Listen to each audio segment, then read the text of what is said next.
तो कैसे हैं आप सब। हमारी कहानियाँ देखने के लिए हमारे यूट्यूब चैनल को सब्सक्राइब जरूर करें और हाँ, बेल आइकन दबाना न भूलें। तो चलिए शुरू करते हैं आज की कहानी। तिलानी रामा की कहानी, नली का कमाल। एक बार राजा कृष्णदेव राय ने अपने दरबारियों के साथ चर्चा कर रहे थे। चर्चा करते करते अचानक बात चतुराई पर होने लगी। महाराज कृष्णदेव राय के दरबार में राजगुरु से लेकर कई अन्य दरबारी तिलानी रामा से जलते थे। ऐसे में तेलानी रामा को नीचा दिखाने के लिए एक मंत्री में दरबार में बोल पड़ा कि महाराज, दरबार में एक से बढ़कर एक बुद्धिमान और चतुर लोग मौजूद हैं और अगर मौका दिया जाए तो हम सभी अपनी चतुराई दिखा आपके सामने पेश कर सकते हैं। किंतु महाराज कृष्णदेव ने हैरत में पड़ते हुए पूछा, किंतु क्या मंत्री जी?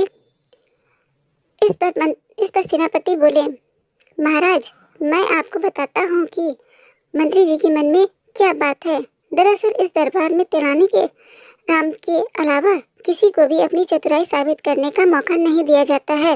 हर बार तेलानी रामा ही चतुराई का श्रेय ले जाते हैं। तो ऐसे में दरबार के बाकी लोग अपनी अपनी योग्यता कैसे दिखा सकते हैं?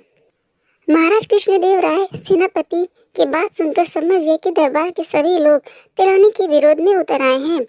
इसके बाद महाराज कुछ देर शांत रहे और मन ही मन विचार करने लगे। तभी महाराज की नजर भगवान की मूर्ति के सामने जल रही धूप बत्ती पर गई। धूप बत्ती को देखकर महाराज के मन में सभी दरबारियों की परीक्षा लेने का विचार आया। उन्होंने तुरंत कहा, आप सभी दरबारियों को अपनी चतुराई साबित करने का मौका जरूर दिया जाएगा। जब तक सभी दरबारी अपनी चतुराई साबित नहीं कर देते, तेनाली बीच में नहीं आएगा। यह बात सुनकर दरबार में मौजूद लोग खुश हो गए और उन्होंने कहा, ठीक है महाराज, आप बताएं कि हमें करना क्या होगा। राजा कृष्णदेव राय ने धूप बत्ती की तरफ उंगली करते हुए कहा कि मेरे लिए 2 हाथ धुआं लेकर आओ। जो यह भी काम कर पाएगा उसे तेनाली से अधिक बुद्धिमान समझा जाएगा। महाराज की बात सुनकर सभी दरबारी सोच में पड़ गए और आपस में चर्चा करने लगे कि यह कैसे संभव है। भला धुएं को कैसे नापा जा सकता है क्या? इसके बाद अपनी चतुराई साबित करने के लिए सभी दरबारियों ने अपने हाथ आजमाए, लेकिन कोई भी धुआं नाप नहीं पाया। जैसे ही कोई धुआं को नापने की कोशिश करता, धुआं उनके हाथ से निकलकर उड़ जाता।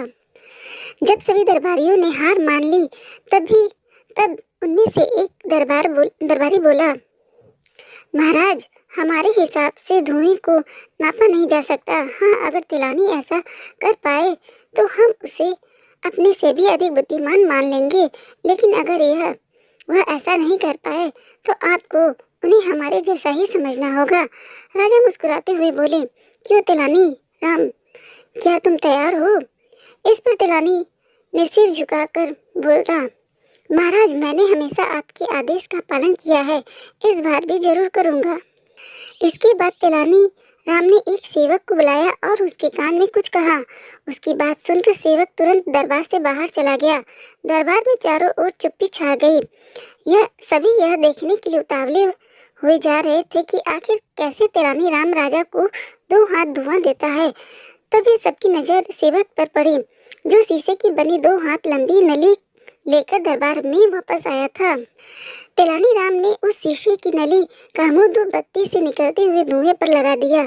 थोड़ी देर में शीशे की पूरी नली धुएं से भर गई और तेलानी ने जल्दी से नली के मुंह पर कपड़ा लगाकर उसे बंद कर दिया और उसे महाराज की तरफ करते हुए कहा, महाराज, यह लीजिए 2 हाथ धुआं।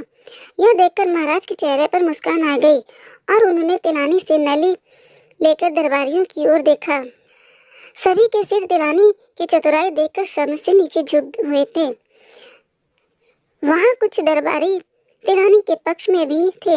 उन सब की आंखों में तेलानी राम के लिए सम्मान था। तेलानी राम की बुद्धिमानी और चतुराई देखकर राजा बोले, अब तो आप लोग को यह समझ गए होंगे कि तेलानी राम की बराबरी करना संभव नहीं है। इसके जवाब में दरबारी कुछ भी बोल न सके और उन लोगों ने चुपचाप सिर झुका लिया। कहानी से सीख, हमें दूसरों की बुद्धिमत्ता का सम्मान करना चाहिए और किसी की चतुराई से जलन नहीं करनी चाहिए। अगर आपको यह कहानी पसंद आई हो तो चैनल को सब्सक्राइब करें और बेल आइकन जरूर प्रेस करें और कमेंट करके जरूर बताएं कि यह कहानी कैसी लगी। धन्यवाद।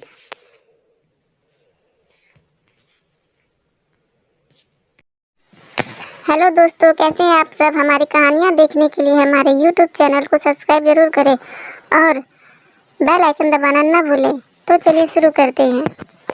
नमस्कार दोस्तों, आप सभी का स्वागत है। आज मैं आपको एक ऐसी कहानी बताऊंगी जो एक समझदार चिड़िया की है। दोस्तों, एक राजा था और राजा के पास एक सुंदर सा आलीशान महल था और उस महल के अंदर एक सुंदर सा बगीचा था। उस बगीचे के भीतर एक खूबसूरत सा अंगूर का पेड़ था। एक चिड़िया वहां आती थी और रोज अंगूर खा जाती थी, लेकिन दिक्कत यह थी कि चिड़िया मीठे मीठे अंगूर तो खा जाती थी और खट्टे खट्टे अंगूर नीचे गिरा देती थी। यह सिलसिला काफी दिनों तक चलता रहा, लेकिन इस दृश्य को बगीचे का मालिक रोजाना देखता था। उसने उस चिड़िया को सबक सिखाने का काफी प्रयास किया, सीखने के काफी प्रयास भी किया, लेकिन वह हर प्रयास में विफल रहा क्योंकि चिड़िया बहुत ही समझदार थी। आखिरकार चिड़िया से परेशान होकर बगीचे का मालिक राजा के पास गया और राजा को बोला, महामहिम, एक निवेदन है। हमारे बगीचे में जो अंगूर की बेल लगी है उससे खतरा है। राजा ने कहा, ठीक है, इस काम को मैं स्वयं करूँगा। अब राजा पूरे ध्यान से चिड़िया को देख रहा था और मौका मिलते ही राजा ने चिड़िया को पकड़ लिया। अब चिड़िया की समझदारी देखिए आप। उसने राजा को कहा कि राजा साहब, मुझे छोड़ दीजिए, मैं आपको 4 ज्ञान की बातें बता सकती हूँ। राजा ने बोला, ठीक है, चल बता। पहली यह कि हाथ में आए शत्रु को कभी नहीं छोड़ना चाहिए। दूसरी, अनजान बात पर कभी विश्वास नहीं करना चाहिए। तीसरी, जो हो गया उस पर पश्चाताप नहीं करना चाहिए। और चौथी, बताने से पहले राजा की बोली कि राजा साहब, मेरा दम घुट रहा है, आप मुझे ढीला छोड़ दीजिए, मैं आपको बताती हूँ। और चिड़िया उड़ गई और बोली, मेरे पेट में 2 हीरे हैं।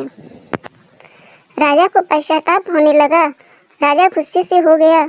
उसने राजा को बोला कि मैं आपको कहा था कि हाथ में आए शत्रु को कभी नहीं छोड़ना चाहिए, फिर भी आपने छोड़ दिया। मैंने आपको कहा था कि अनजान बातों पर विश्वास नहीं करना चाहिए, लेकिन आपने किया। कि मेरे पेट में 2 हीरे हैं जो संभव ही नहीं है, और जो हुआ उस पर ज़्यादा नहीं सोचना चाहिए, लेकिन आप फिर भी सोच रहे हो। आखिरकार राजा को ज्ञान की 4 बातें समझ में आ ही गई। दोस्तों, आपको यह चिड़िया की कहानी कैसी लगी? अगर आपको कोई सवाल जो कमेंट में के माध्यम से ज़रूर बताएं। धन्यवाद। हेलो दोस्तों, कैसे हैं आप सब। हमारी कहानियाँ देखने के लिए हमारे YouTube चैनल को सब्सक्राइब जरूर करें और हाँ, बेल आइकन दबाना ना भूलें। तो चलिए शुरू करते हैं। भूत की कहानी। अंधेरे का भूत। सोनपुर नाम का एक बड़ा सा गांव हुआ करता था, जहां अधिकतर खेती बाड़ी करने वाले किसान रहा करते थे। वहीं गांव के पास ही एक घने जंगल के बीच पीपल के पेड़ में एक भूत रहता था। भूत दिन भर तो गायब रहता, लेकिन रात होते ही वह गांव के लोगों को खूब परेशान किया करता था। रात होते ही भूत पूरे गांव के चक्कर काटने लगता और कभी किसी पशुओं को नुकसान पहुंचाता तो किसी किसान को इतना डराता कि वो रात भर सो नहीं पाता। भूत के डर से शाम होते ही गांव में सन्नाटा फैल जाता और रात को कोई भी घर से बाहर नहीं निकलता। एक बार भूत से परेशान गांव के लोगों ने एक बहुत बड़े साधु को गांव में बुलाया और उनसे अपनी समस्या का निदान करने के लिए गुजारिश की। गांव वाले साधु को उस पेड़ के पास ले जाते हैं जहां भूत का वास होता है। साधु अपने जप और तप से भूत को काबू करने की बहुत कोशिश करता है, लेकिन वह उसके हाथ नहीं आता है। अंत में साधु भूत पर काबू पाने की युक्ति निकालता है और सब गांव वालों से कहता है कि ये भूत केवल रात के अंधेरे में निकलता है, जिसका अर्थ है कि इसे दिन की रोशनी से डर लगता है और रोशनी के सहारे ही भूत से छुटकारा पाया जा सकता है। साधु की बात सुनकर सभी गांव वाले मिलकर एक योजना बनाते हैं। रात को जब भूत पेड़ से निकलकर गांव में प्रवेश करता है तो किसान हाथों में मशाल लिए चारों ओर उजाला कर देते हैं। रोशनी देखकर भूत डर जाता है और वापस पेड़ की ओर भाग जाता है। वहीं गांव वाले उसी के पीछे पीछे पेड़ के पास पहुंच जाते हैं। रोशनी में साधु भूत को पेड़ से बांध देता है और फिर गांव वाले भूत को उस पेड़ के साथ ही जला देते हैं। इस तरह से गांव वाले भूत की समस्या से निजात मिल जाता है। कहानी से सीख, समस्या चाहे कैसी भी हो, अगर बुद्धि का इस्तेमाल किया जाए तो उससे निजात पाया जा सकता है। दोस्तों, अगर आपको यह कहानी पसंद आई हो तो चैनल को सब्सक्राइब करें और बेल आइकन जरूर प्रेस करें और कमेंट करके जरूर बताएं कि यह कहानी